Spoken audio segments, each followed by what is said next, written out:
ప్రియమైన దేవుని సంఘమా, దేవుని బిడ్డలారా, ప్రభువైన యేసుక్రీస్తు నామమును బట్టి ఈ రాత్రి మీకు అందరికి కూడా శుభాలు తెలియచేస్తూ ఉన్నా. మనం చదువుకున్నటువంటి ఈ లేఖన భాగంలో మనకు ఒక వ్యక్తి కనబడతాడు.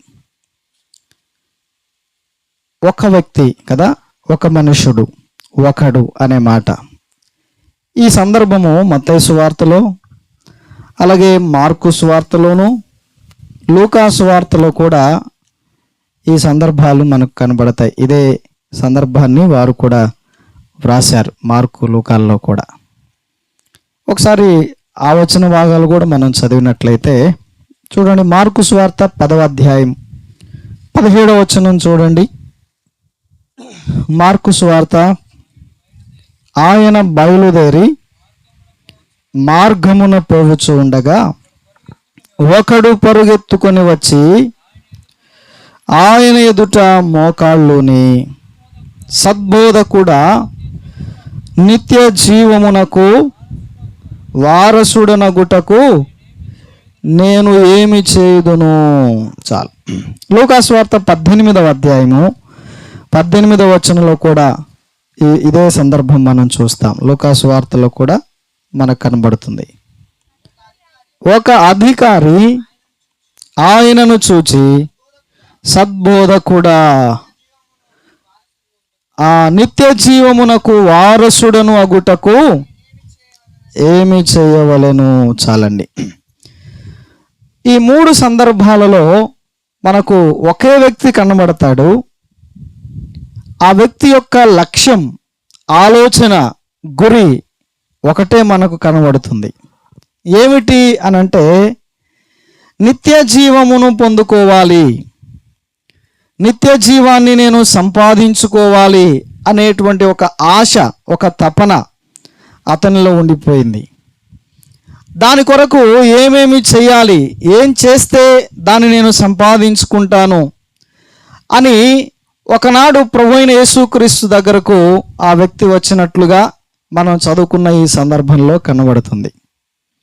నిత్య జీవము అని అంటే అర్థం ఏంటంటే, నిత్య జీవము, నిరంతరము జీవించేటువంటి జీవితం, ఎల్లకాలము జీవించేది, యుగయుగాలు జీవించే జీవితం.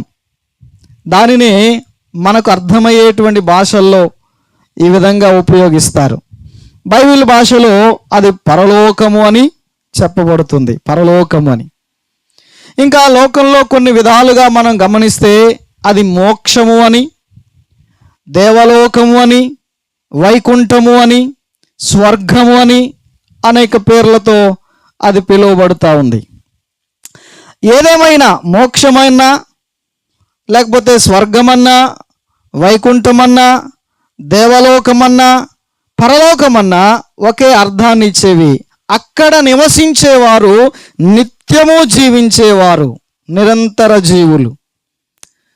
అంచేత మరి ఈ లోకంలో ప్రతి మనిషి యొక్క ప్రయాస, అది భక్తి ద్వారా కావచ్చు, మంచి పనుల ద్వారా కావచ్చు, పలు విధాలుగా ప్రతి ఒక్కరికి ఉండేటువంటి కోరిక, ఆశ, ఆలోచన, అనుసరించే విధానాలు, చేసేటువంటి పనులు వేరువేరుగా ఉన్నా ఆలోచన, గురి మాత్రము ఒకటే. అదేమంటే మోక్షం చేరాలి, పరలోకం చేరాలి, ఆ స్వర్గానికి చేరాలి, చేరుకోవాలి అనేదే మానవుని యొక్క ఆశ, తపన, ఆలోచన అయి ఉంటుంది.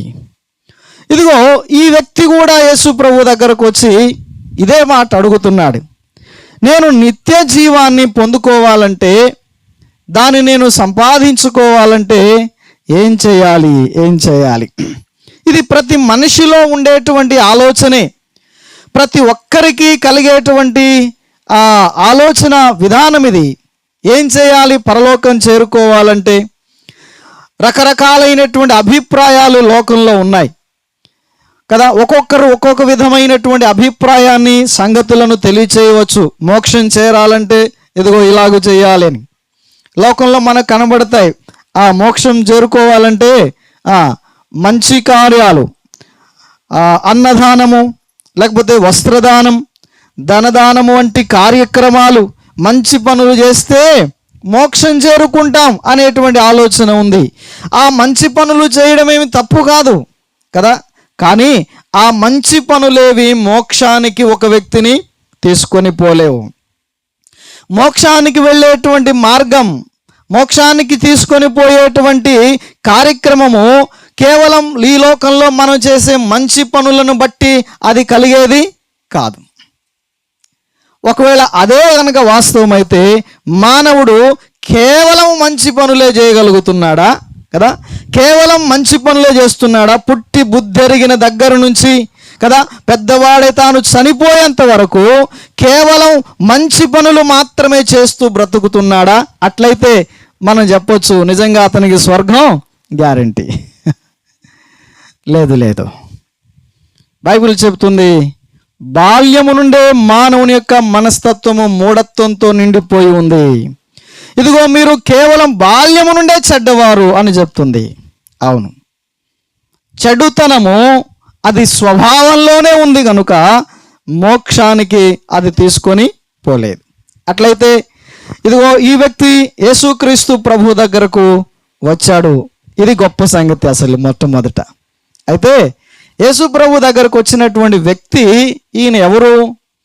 ఏదో ఒక సాధారణమైనటువంటి వాడు, సామాన్యమైన వాడు అనే మనం ఒకవేళ ఆలోచన చేస్తే చూడండి, ఈ సందర్భంలో మనం చదువుకున్న వాక్యంలో ఇతడు ఎలాంటి వాడు? మత్తయి సువార్త 19వ అధ్యాయంలో 22వ వచనం.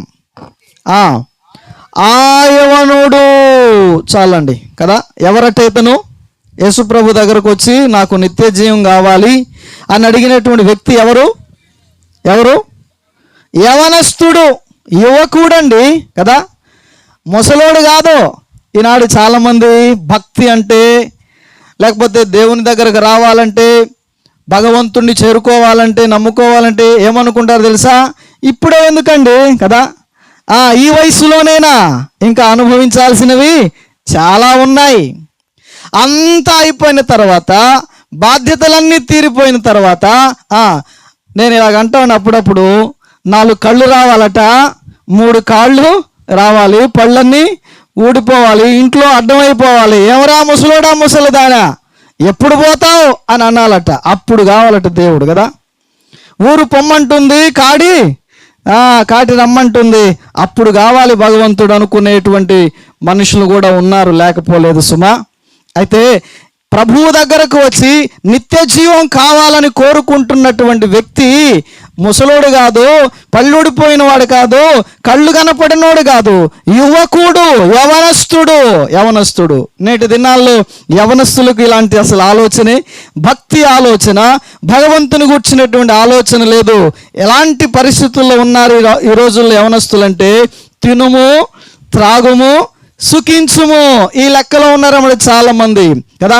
తినడం, త్రాగడం, సుఖించడం, ఎంజాయ్ కదా. ఈరోజు ఎంజాయ్ చేయడం కొరకు చాలా మంది గంజాయి తాగుతున్నారు. వారు ఏం చేస్తున్నారు, ఎలా ప్రవర్తిస్తున్నారు, విచక్షణ కోల్పోయినటువంటి ప్రజలు. ఎంత భయంకరమైన పరిస్థితుల్లో ఉన్నారు యవనస్తులు. ఇంకా దేవుని గూర్చినటువంటి ఆలోచన, భగవంతుని గూర్చినటువంటి ఆలోచన, చస్తే పరలోకానిక నరకానికే పోతామనే ఆలోచన, విచక్షణ లేకుండా బ్రతుకుతున్నటువంటి వారు లోకములో నేడు చాలా మంది యవనస్తులు ఉన్నారు. కానీ ఈ యవనస్తుడు అలాంటి వాడు కాదు. ఇతడు భక్తి విధానంలో నడుస్తున్నాడు. భగవంతుని గూర్చిన అన్వేషణ, స్వర్గాన్ని గూర్చి, మోక్షాన్ని గూర్చినటువంటి ఆశ, ధ్యాస కలిగినటువంటి వాడు పరలోకం చేరుకోవాలి అనేటువంటి తపన తనలో కనబడుతుంది. ఎందుకంటే ఈ లోకము అశాశ్వతమైనదని తనకు అర్థమైంది, శాశ్వతమైన లోకము, నిత్య జీవము అని తనకు అర్థమైంది. అయితే దానిని సంపాదించుకోవాలి, ఆ నిత్య జీవానికి చేరుకోవాలంటే నేనేమి చెయ్యాలి అని ప్రభు దగ్గరకు వచ్చి అడుగుతున్నాడు. ఈ వ్యక్తి ఎవరో తెలుసునా? యవనస్తుడు కదా. ఎవరు చెప్పండి? యవనస్తుడు, వయసులో ఉన్నటువంటి వాడు, ఉడుకు రక్తంలో ఉన్నవాడు. కొంతమంది యవనస్తులు దేవుని మందిరానికి వస్తుంటే కదా, యేసు ప్రభువుని నమ్ముకుంటే, ఒరే నీకు ఏమైపోయిందిరా ఇప్పుడే కదా, ఏమైపోయింది, ఏ వయసు అయిపోయిందని, ఇంకా నీకు చాలా వయసు ఉందిరా, చాలా భవిష్యత్తు ఉంది.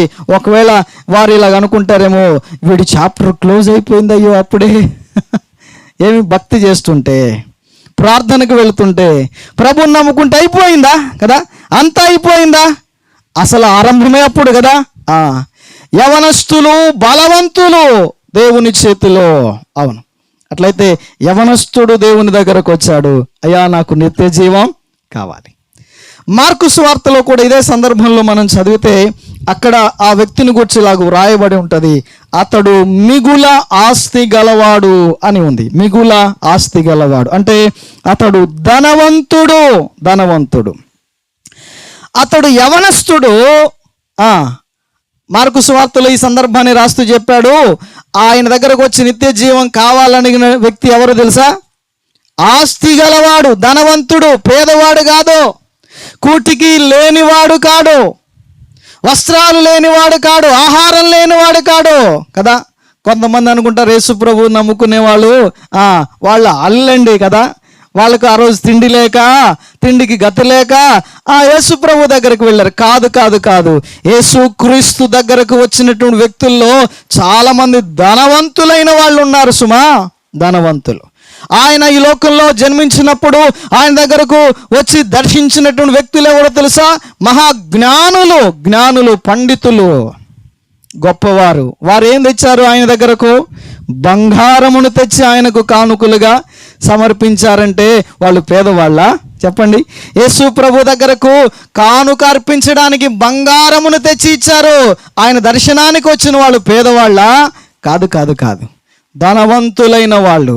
ఒకవేళ అజ్ఞానుల, తెలివి తక్కువ వాళ్ళు అంటే అది కూడా కాదు, వారు గొప్ప పండితులు, శాస్త్రోపదేశకులు. వాళ్ళు ఖగోళ శాస్త్రాన్ని అవపాసన పట్టినటువంటి వారు, సామాన్యులు కాదు వాళ్ళు, అసామాన్యమైనటువంటి ప్రజలు ఆయన దగ్గరకు వచ్చారు సుమా. యేసు ప్రభు సామాన్యమైన వాడు కాదు సుమా, తక్కువ వాడు కాదు. ఆయన దర్శనమునకు వచ్చినటువంటి వారిలో ధనవంతులు కదా, మిగుల ఆస్తి గలవారు ఉన్నారు. ఆ మేరలో చూస్తే అబ్రహాము ఏమన్నా తక్కువవాడా కదా, విస్తారమైన ఆస్తి గలవాడు. యోబు ఏమైనా తక్కువ గలవాడా? విస్తారమైన ఆస్తి సంపదలు కలిగినటువంటి వాడు. అవును, అలాగైతే ఎదుగో యేసు ప్రభు దగ్గరకు వచ్చి, ప్రభువా సద్బోధకుడా నాకు నిత్య జీవం కావాలి అని అడిగిన వ్యక్తి ఒకటి యవనస్తుడే కాదండోయ్, అతడు ఇంకెవరు? ఆస్తి గలవాడు. అంటే ధనవంతుడు. ఏదో తక్కువయ్యి లేక లేమిడితో ఉండి ఏదో వెళితే ఒక పూట గడుస్తుందని అనుకున్నవాడు కాదు, ధనం కలిగినటువంటి వాడు, ధన సమృద్ధి కలిగినటువంటి వాడే.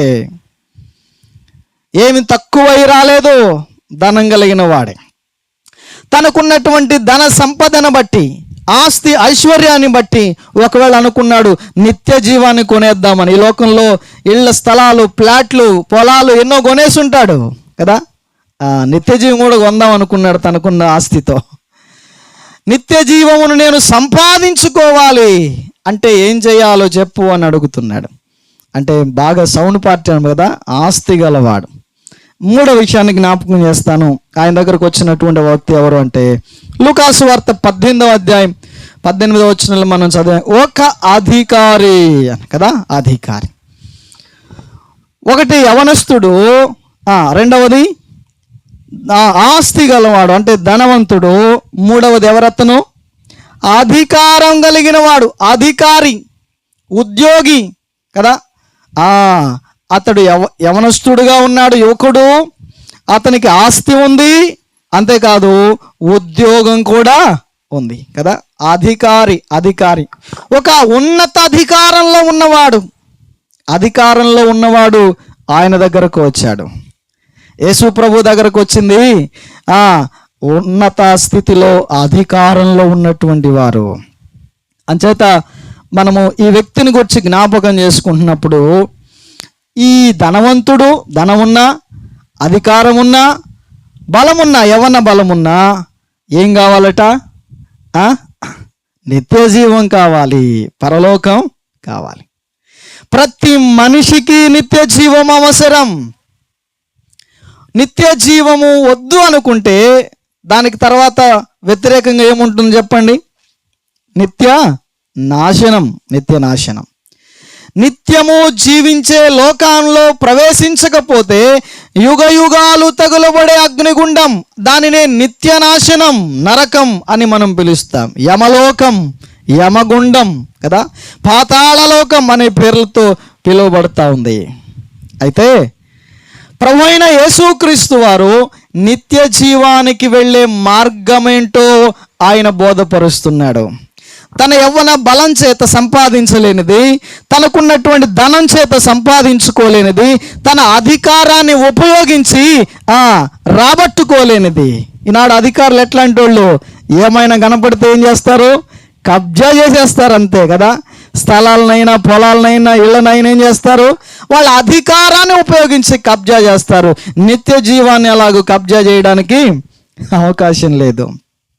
పరలోకమును ఆ విధంగా అన్యాయంగా సంపాదించుకోవడానికి అవకాశం లేదు. అంచేత అన్ని ప్రయత్నాలు చేస్తుంటాడు కాబోలు, ఆఖరికి చివరిగా ప్రభు దగ్గరకు వచ్చాడు. ఎవరైనా సరే, ఎంత ధనవంతులైనా, ఎంత బలవంతులైనా, ఎంత అధికారులైనా, మోక్షం కావాలంటే, పరలోకం కావాలంటే, నిత్య జీవం కావాలంటే యేసయ్య దగ్గరకు రావాల్సిందే. ఎందుకంటే అది ఇవ్వగలిగిన వాడు, అందులో ప్రవేశించడానికి దారి చూపగలిగిన వాడు ఆయన ఒక్కడే, ఆయన ఒక్కడే. అందుకే యోహాను సువార్త 14వ అధ్యాయంలో అంటాడు, నేనే మార్గమును, నేనే సత్యమును, నేనే జీవమును, నా ద్వారానే తప్ప ఎవడు పరలోక రాజ్యానికి రాలేడు. అందుచేత మరి సత్యాన్ని ఎరిగినటువంటి ఆ వ్యక్తి యేసు ప్రభు దగ్గరకు వచ్చాడు. యవనస్తుడై ఉండి, ధనవంతుడై ఉండి, అధికారి అయి ఉండి యేసు ప్రభు దగ్గరకు వచ్చాడు. అయితే అతడు ఏమడుగుతున్నాడు?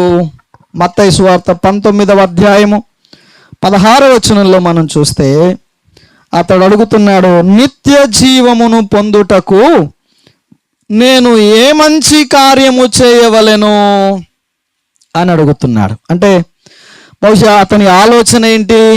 నిత్య జీవం కొరకు మంచి కార్యాలు చేయాలి, నిత్య జీవం కొరకు మంచి పనులు చేయాలి, పుణ్యకార్యాలు చేయాలి. కాబట్టి నేను ఏ మంచి కార్యం చేయమంటావు నన్ను అని యేసు ప్రభు దగ్గరకు వచ్చి అడుగుతున్నాడు. నిత్య జీవము ఇచ్చేటువంటి యేసు ప్రభు దగ్గరకు వచ్చి నేను ఏ మంచి కార్యం చేస్తే నువ్వు నాకు నిత్య జీవం ఇస్తావు అని అడుగుతున్నాడు. సహజమే, ఈ లోకంలో ప్రతి ఒక్కరికి ఉండే ఆలోచన అదే. నిత్య జీవం కొరకు ఏం చేయాలని, అదే స్వర్గం కోసం, మోక్షం పొందడానికి మంచి కార్యాలు చేయాలి. ఇది ఈ వ్యక్తి కూడా అదే అడుగుతున్నాడు, నేను ఏ మంచి కార్యము చేయాలి. ఒకవేళ అన్నదానం చేయమంటావా? ఊరంతా పిలిచి, సౌపాడంతా పిలిచి అందరికీ అన్నదానం చేసేయమంటావా? చేసేస్తాను, ఎందుకంటే ధనవంతుడు కదా, కాబట్టి నేను చేసేస్తాను అని అన్నమాట. ఒకవేళ వస్త్రదానం చేయమంటావా? వస్త్రాలు పనిచేస్తా, మంచి కాస్ట్లీ ఖరీదైన వస్త్రాలు పనిచేస్తా. చెప్పు ఏ మంచి కార్యం చేయమంటావు? అలా కాదు, ఫైనాన్షియల్గా సపోర్ట్ చేయమంటా, ధనదానం చేయమంటావా? పనిచేస్తాను, ఎందుకంటే మిగులు ఆస్తి గలవాడు, అతని వంటి వాడు ఇంకా ఆ దేశంలో లేడేమో బహుశా. ఏ మంచి కార్యం చేయమంటావు? ప్రభు అన్నాడు, ఒకవేళ నీవు మంచి కార్యాలే గనక చేయాలని అనుకుంటే ఇట్లా చేయబ్బాయి. ఏంటది? నరహత్య చేయొద్దు కదా, మంచి పనే కదా. వ్యభిచారం చేయొద్దు, మంచి పనే కదా. తర్వాత దొంగతనం చేయొద్దు, అబద్ధ సాక్ష్యం చెప్పొద్దు, తల్లిదండ్రులను నీవు సన్మానించు, నిన్ను వలె నీ పొరుగువానిని ప్రేమించు కదా. మంచి కార్యాలు. ఇది ధర్మశాస్త్రంలో దేవుడిచ్చినటువంటి ఆజ్ఞలు. ఈ ఆజ్ఞలు నీవు పాటించు, ఇవి మంచి కార్యాలు కదా. ఇది మోసం చేయొద్దు, దొంగతనం చేయొద్దు, వ్యభిచారం చేయొద్దు, నరహత్య చేయొద్దు, నిన్ను వలె నీ పొరుగువాన్ని ప్రేమించు. నీ పొరుగువానిది ఏది కూడా నీవు ఆశించవద్దు, నీ పొరుగువానిది ఏదైనా నీవు ఆశించవద్దు. ఈ మంచి కార్యాలు చేయి, మంచి కార్యాలు చేయి. అతడు అన్నాడు కదా, ఇవి నేను చిన్నప్పటి నుండే చేస్తున్నా, నేను బాల్యము నుండే ఈ పనులన్నీ చేస్తున్నానయ్యా, ఈ మంచి పనులన్నీ నేను చేస్తున్నా, ఇంకేం కొదువ నాకు? ఇక అట్లయితే నాకు నిత్య జీవం వచ్చేస్తుందా? ఈ మంచి పనులన్నీ నేను చేస్తున్నాను అంతే కదా, ఎవడైనా మనం నేను చెడ్డోడని చెప్పుకుంటాడా? లేదు. అబద్ధమాడు కూడా నేను అయ్యో నేను ఏ పాపం ఎరుగునంటాడు. మోసం చేసేవాడు కూడా నేను మంచోడినే అంటాడు. దొంగోడు కూడా దొంగ అంటే ఒప్పుకోడు కదా, అవునా?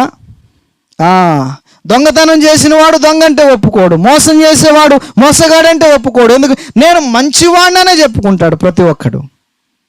తనకు చెడ్డవాడని తెలిసినప్పటికి కూడా తాను మంచివాడి అనంత మంచివాడును అంటాడు. మంచి కార్యాలు నేను ఇవన్నీ చేస్తున్నా. కొంతమంది అంటుంటారు, అయ్యా నేను పుట్టి బుద్ధెరిగిన తర్వాత ఎప్పుడు ఎవరికి ఏం అన్యాయం చేయలేదు, నేను ఎవరిని ఎప్పుడు ఒక్క మాట కూడా అనలేదు, నేను ఎప్పుడు ఎవరిది కూడా అస్సలు ఆశించలేదయ్యా, నాకు తెలిసినంత వాటికి నేను ఒక్క చిన్న అబద్ధం కూడా ఆడలేదు అనరా? ఎవరిని కదిలిచ్చిన అదే, అయ్యో నేను అబద్ధం ఆడాను, తప్పు చేశాను, లేకపోతే అట్లా చేశాను ఎవరైనా చెప్తారా? చేసి కూడా చెప్పం మనం. ఇది ఈ వ్యక్తి అంటాడు, నేను బాల్యము నుండి ఇవన్నీ చేస్తున్నా, ఇక నాకేంటి కొదువా? ఇక అట్లయితే నాకు పర్ఫెక్ట్ కదా, నాకు నిత్య జీవం వచ్చేస్తుందా అంటే ప్రభు అంటాడు, నీకు ఒకటి కొదువగా ఉంది. అబ్బా అన్నీ బాగానే చేసావు అబ్బా, నువ్వు నరహత్య చేయడం లేదు, వ్యభిచారం చేయడం లేదు, దొంగతనం చేయట్లేదు, అబద్ధం ఆడలేదు, పొరుగు వాడిని కాజేయడం లేదు, పొరుగు వాడిని నువ్వు ప్రేమిస్తున్నావు, ఎవరికి ద్రోహం చేయట్లేదు, మోసం చేయట్లేదు, అన్యాయం చేయట్లేదు, అంతా బాగానే ఉంది, అంతా ఒక్కటి నీకు కొదువుగా ఉంది. ఏంటది అంటే ఏమన్నాడు చూడండి అక్కడ. నీవు 21వ వచనం, నీవు పరిపూర్ణుడవగుటకు కోరిన ఎడల నీవు వచ్చి నన్ను వెంబడించుము. చివరి మాట, నీవు పరిపూర్ణుడవు అగుటకు కోరిన ఎడల నీవు వచ్చి నన్ను వెంబడించుము. అది నీకు అంతా బాగానే ఉంది, అన్నిట్లో నువ్వు పర్ఫెక్ట్గానే ఉన్నావు, అయితే ఒక్కటి కొదువ, అది ఒక్కటి కనుక నువ్వు నెరవేరిస్తే ఇంకప్పుడు నీవేమవుతావు? పరిపూర్ణుడవు అవుతావు. ఇక నీకు గ్రాంటెడ్ నిత్య జీవం, పరలోకం పర్ఫెక్ట్గా నీకు దక్కుతుంది. అదేంటో చెప్పవా అని ఆత్రంగా వింటున్నాడు, చూస్తున్నాడు. అప్పుడు యేసుప్రభు అన్నాడు, నీవు పరిపూర్ణుడు అవ్వాలని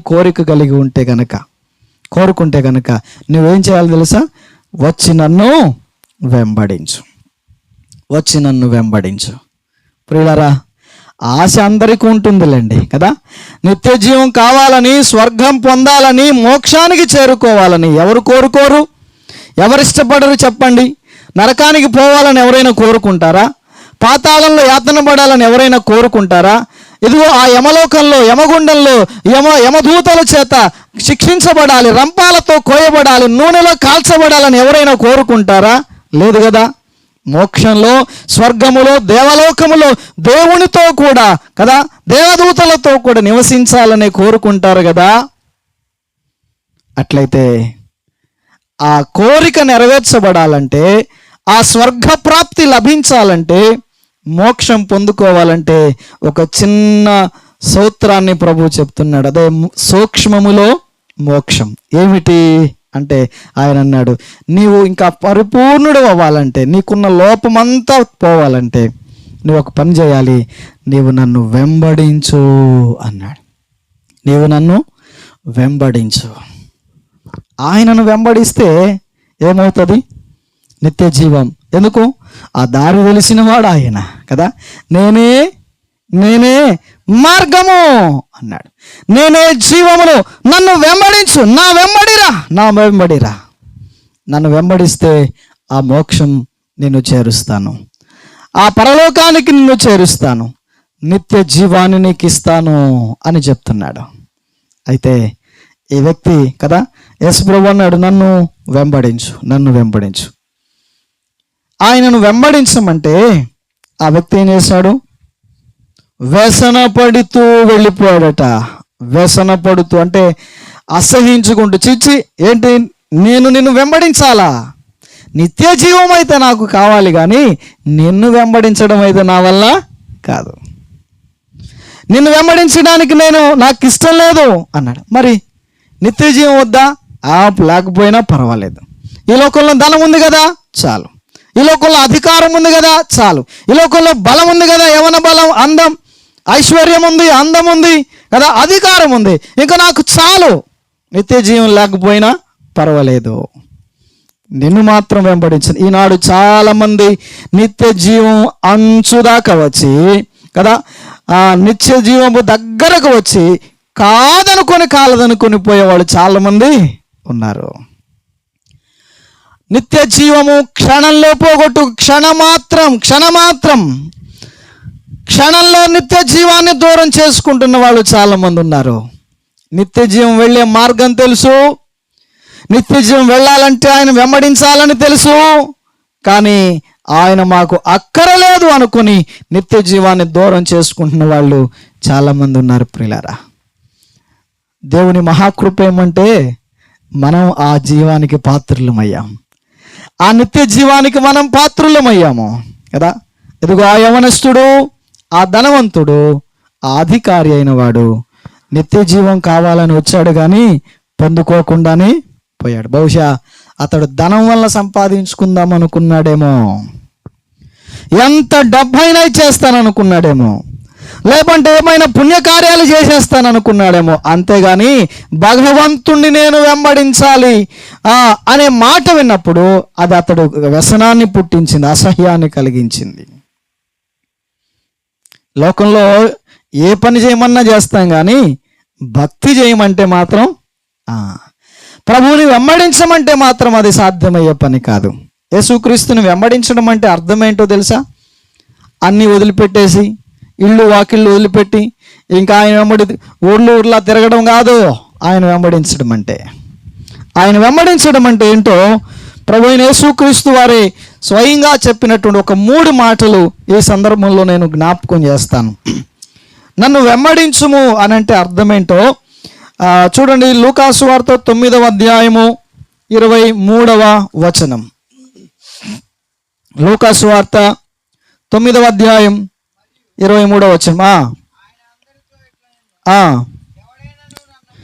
ఎవడైనను నన్ను వెంబడింపగోరిన ఎడల తన్ను తాను ఉపేక్షించుకొని ప్రతిదినము ఆ సిలువను ఎత్తుకొని నన్ను వెంబడించాలి అని చెప్పాడు. ఇదిగో ఎవడైనా నన్ను వెంబడించాలనుకుంటే ఆయన అన్నాడు కదా, నన్ను వెంబడించు, నీవు వచ్చి నన్ను వెంబడించు. వెంబడించాలంటే ఏం చేయాలో తెలుసునా? నిన్ను నీవు ఉపేక్షించుకోవాలి, నా సిలువనెత్తుకొని కదా, ప్రతివాడు తన సిలువనెత్తుకొని నన్ను వెంబడించాలి అన్నాడు. ప్రియులారా వినండి, యేసు ప్రభువును వెంబడించడం అంటే ఏంటి అంటే తన్ను తాను ఉపేక్షించుకోవడం. అంటే తనను గూర్చి, తన కోసం స్వార్థం, తన కోసం నేను అనే స్వార్థాన్ని విడిచిపెట్టి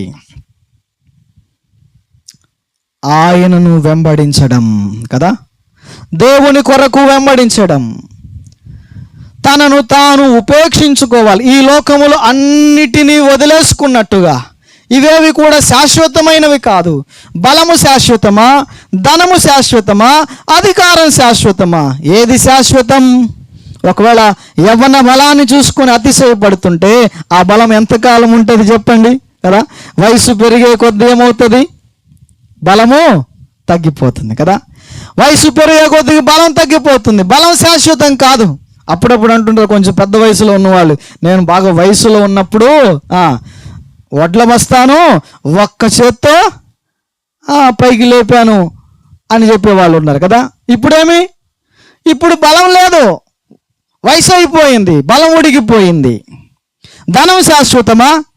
ధనం శాశ్వత కాలం ఉంటుందా కదా. ఇప్పుడు ఒక దగ్గర ఉంటుంది, మరొకసారి ఇంకొకరి దగ్గర ఉంటుంది. ఎల్లకాలం ధనం శాశ్వతంగా ఉండదు మన దగ్గర. యేసుక్రీస్తు ప్రభువారు అంటున్నాడు ఏమని? నా గొర్రెలు నా స్వరాన్ని వింటాయి, అవి నన్ను ఎరుగుతాయి, అప్పుడు అవి నన్ను వెంబడిస్తాయి. అట్లయితే యేసు ప్రభువారిని వెంబడించడం అంటే రెండో మాట ఏంటో తెలిసిన? ఆయన స్వరం వింటూ కదా, దేవుని వాక్య స్వరాన్ని వింటూ ఆయనను వెంబడించడం కదా, ఆయనను అనుసరించడం. ఒకటి, మనలను మనం ఉపేక్షించుకోవాలి. రెండవది, ఆయన స్వరాన్ని వినాలి. ప్రతిదినము ఆయన స్వరం వింటూ కదా, ఆయన వాక్యాన్ని వింటూ ఆ వాక్య ప్రకారంగా నడుచుకోవడం, ఆయనను వెంబడించడం. మూడో మాట అదే యోహాను సువార్త 12వ అధ్యాయం 26వ వచనం.